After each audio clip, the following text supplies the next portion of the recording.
باپ اور بیٹے اور روح القدس کے نام میں آمین۔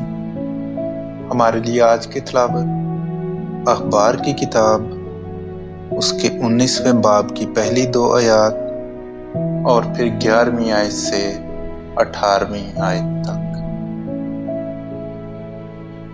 اور خداوند نے موسیٰ سے کلام کر کے فرمایا، بنی اسرائیل کی جماعت سے خطاب کر اور کہہ کہ تم پاک ہو جاؤ، کیونکہ میں خداوند تمہارا خدا پاک ہوں۔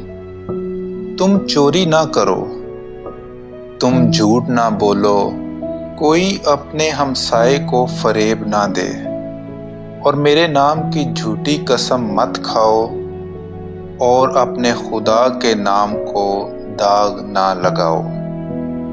میں خداوند ہوں۔ تو اپنے پڑوسی پر ظلم نہ کر، نہ اس کا کچھ چھین لے، اور مزدور کی مزدوری تیرے پاس اگلے دن تک نہ رہے۔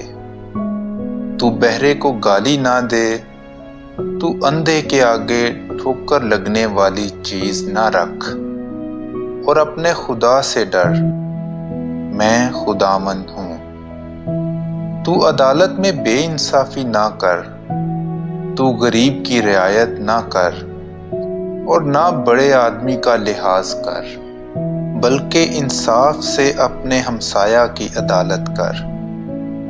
تو چغل خوری کرتا ہوا اپنی قوم میں مت چل پھر، اور اپنے ہمسائے کے خون کے خلاف کھڑا نہ ہو۔ میں خداوند ہوں۔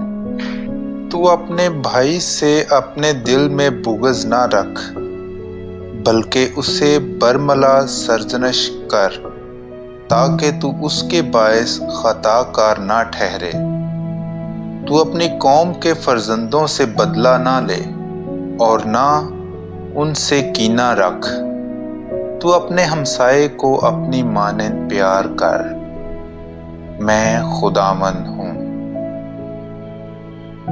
کلام اقدس کا پڑھا اور سنا جانا ہم سب کے لیے باعث برکت